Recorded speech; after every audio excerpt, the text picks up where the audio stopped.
안녕하십니까. 이번 시간에는 10분 만에 10K, 즉 연례보고서를 읽는 법에 대해 이야기해 보겠습니다. 워런 버핏이 매일 연례보고서를 읽는 이야기를 들어보셨을 겁니다. 아마 믿기지 않은 이야기일 겁니다.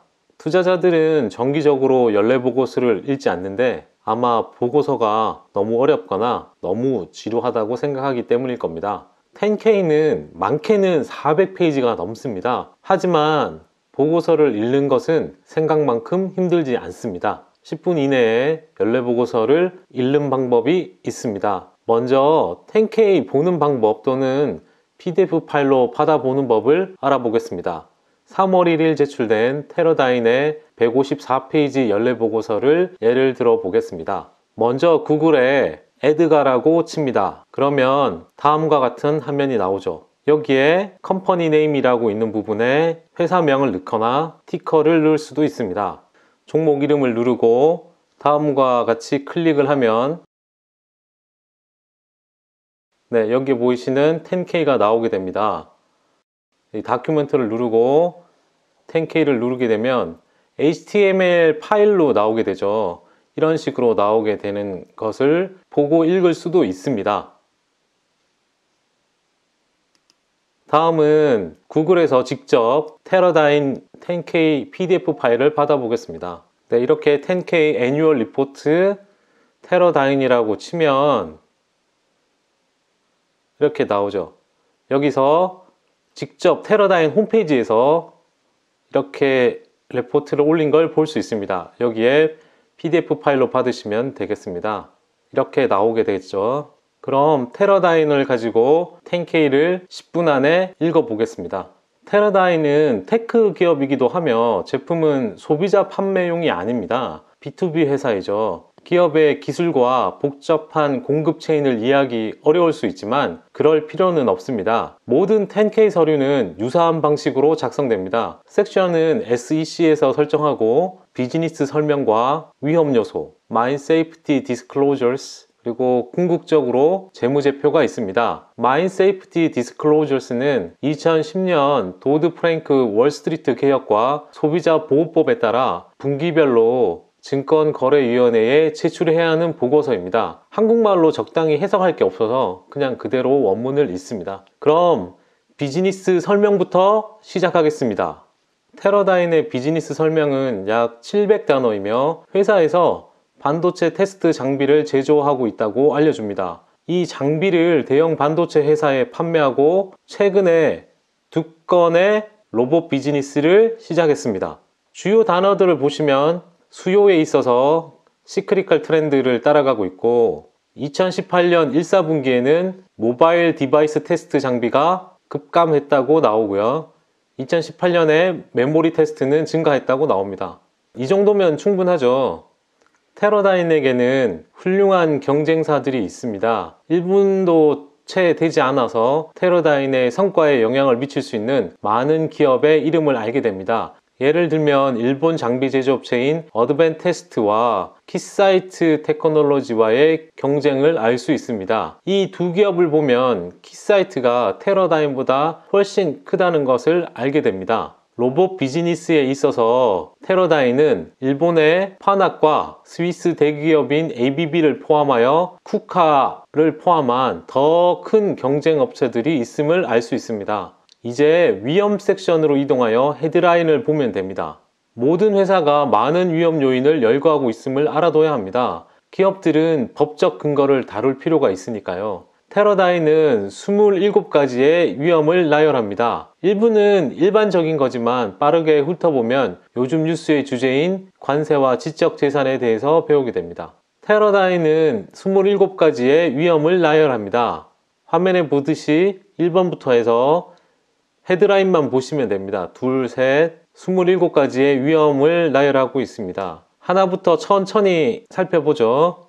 첫 번째는 예측하기 어려운 경제 사이클의 영향과 사이클을 상쇄하기 위한 조치는 충분하지 않다고 합니다. 이 부분은 모든 회사가 경제 사이클의 영향을 받기 때문에 평이한 내용이라고 보시면 좋을 것 같습니다. 두 번째는 치열한 경쟁 직면에 있다라고 하고 있습니다. 특히 반도체 테스트 장비 회사로서 치열한 경쟁 직면에 있는 거고요. 세 번째는 중요 고객 수가 제한되어 있다고 합니다. 5개로 제한되어 있네요. 테스트 장비 일부는 소수 중요 고객에 의존하고 있습니다.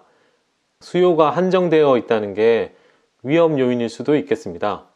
네 번째는 영업 실적이 크게 변동될 수 있다라고 합니다. 이것도 마찬가지로 다음과 같은 요인에 의해서 될 수 있다는데, 모든 내용들이 경기가 안 좋거나 경쟁이 심화되거나 뭐 이런 내용이기 때문에 평이한 내용입니다. 다섯 번째를 보시면 두 가지가 중요한데요. 관세 및 환율 변동에 대한 위험이 있고 지적재산권 보호에 어려움이 있음을 알 수 있습니다. 여섯 번째는 관세와 수출 통제에 대한 위험을 이야기하고 있고요. 일곱 번째를 보시면 고객 요구에 맞는 새로운 기술을 개발 못할 경우, 또는 고객이 신제품을 받아들이지 못하면 매출에 악영향을 줄 수 있다고 합니다. 이런 거는 뭐 상식선에서 이해할 수 있는 부분이죠.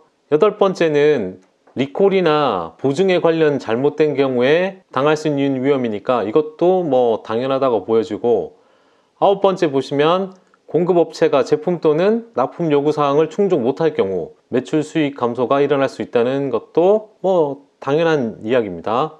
열 번째는 아웃소싱 계약 제조업체 또는 서비스 제공업체가 수행을 실패할 경우, 이것도 당연히 이제 영향을 미치겠죠. 11번째는 인수 또는 전략적 제휴 이점을 완전히 인식하지 못할 가능성에 대한 위험입니다.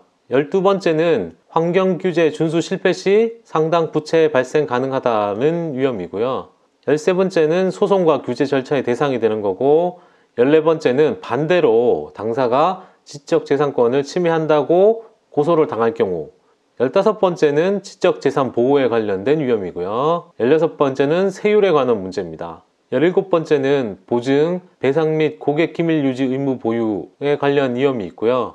18번째는 분기배당금 또는 자사주 매입 중단하거나 축소의 위험성이 있다고 알려주고 있습니다.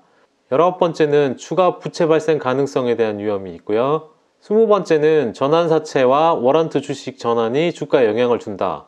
이 부분은 조금 뭐 생각해 봐야겠네요. 전환사채가 있다는 것도. 21번째는 유동성 위험 가능성에 대해서도 이야기하고 있는데, 사업이 어려워지면 당연히 겪을 수 있는 위험입니다. 22번째는 신용 공여 책정에 대한 위험이고요. 23번째는 핵심 인력들이 유출될 가능성에 대한 위험을 이야기하고 있습니다.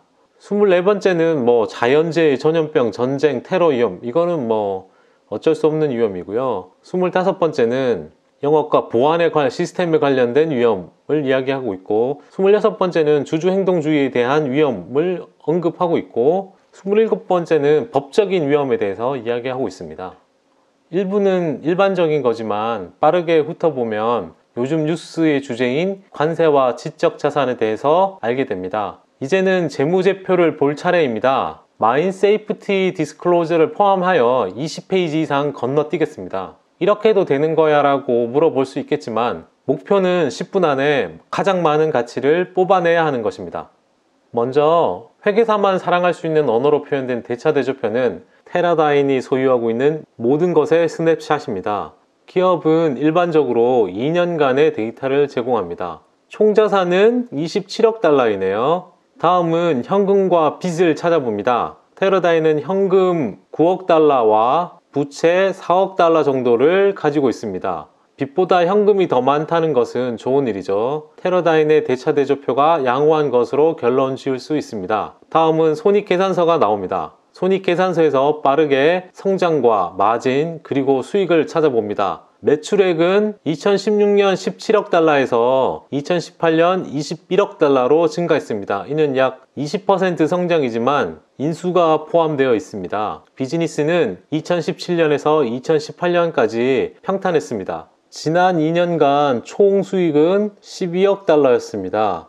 이는 총 마진이 2년 동안 안정되었음을 의미합니다. 2016년에 손실을 봤는데 영업권 상각과 인수 무형자산 상각이 3억 3천만 달러입니다. 그것은 좋지 않지만 평균 실적을 볼 때 제외할 수 있을 정도입니다. 테라다인은 지난 3년 동안 2018년에 4억 5천만 달러를, 평균적으로 3억 3천만 달러를 벌었습니다. 여기서 상각은 제외입니다. 여기서 영업권 상각은 회사가 영업권의 창부 금액이 재무제표에 대한 공정가치를 초과할 때 기록하는 비용입니다. 회계 처리에서 영업권은 회사가 자산과 부채를 취득한 후에 기록되며 식별 가능한 가치를 초과하는 가격을 지불합니다. 테러다인의 주식시장 가치는 68억 달러이므로 계산해보면 2018년 수익의 15배, 평균 수익의 20배에 거래되고 있음을 알 수 있습니다. 월스트리트는 보통 기업의 미래 수익에 대해 가치를 평가하지만 내일의 수익성은 과거와 연관되어 있죠. 마지막은 현금 흐름표입니다. 여기서는 수익을 가지고 기업 운영으로부터 나오는 현금을 다룹니다. 2018년 4억 8천만 달러의 현금과 지난 3년간 평균 매년 약 5억 2천만 달러의 현금을 창출했습니다. 테러다인의 판매 제품을 만들기 위한 설비와 장비를 설치하기 위한 지출은 자본적 지출입니다. 평균적으로 연간 1억 달러 정도입니다. 운영 현금에서 자본 지출을 빼면 테러다인은 매년 4억 2천만 달러의 프리캐시 플로우 잉여 현금 흐름을 창출함을 알게 됩니다. FCF는 테러다인이 배당금을 지불하고 빚을 갚거나 회사를 인수하거나 자사주 매입을 위해 사용할 수 있는 돈입니다. 4억 2천만 달러의 잉여 현금은 테러다인에게 6%의 프리캐시 플로우 수익률을 제공합니다. 이는 현금 흐름을 기업의 시장 가치로 나눈 것입니다. 이는 S&P 500보다 1%포인트 정도 높은 수준입니다. 아직 90초가 남았습니다. 재무제표에 적힌 메모를 읽을 충분한 시간입니다. 이것을 위험 섹션처럼 취급해야 합니다.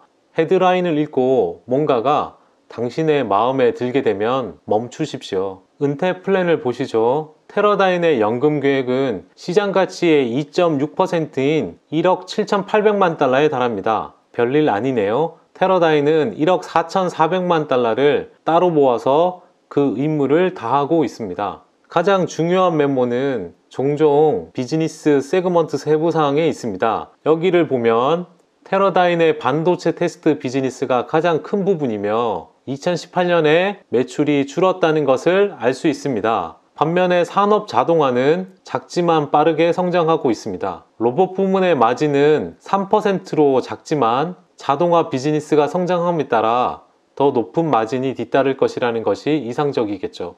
돈이 들어가고 있는 사업부를 찾는 것은 미래의 투자 수익을 창출할 수 있는 숨겨진 가치를 찾는 좋은 방법입니다. 지금까지 무엇을 배웠나요? 테러다인은 우수한 대차 대조표와 안정적인 마진을 갖춘 소규모 기술 공급 업체로서 S&P 500 대비 수익률과 잉여 현금 흐름을 바탕으로 약간 할인되어 거래됩니다. 로봇 비즈니스는 빠르게 성장하고 있으며 수익성이 있습니다. 또한 관세는 그들의 관심사이며 비즈니스는 시크리컬 경기순환적입니다. 끝까지 들어주셔서 감사합니다.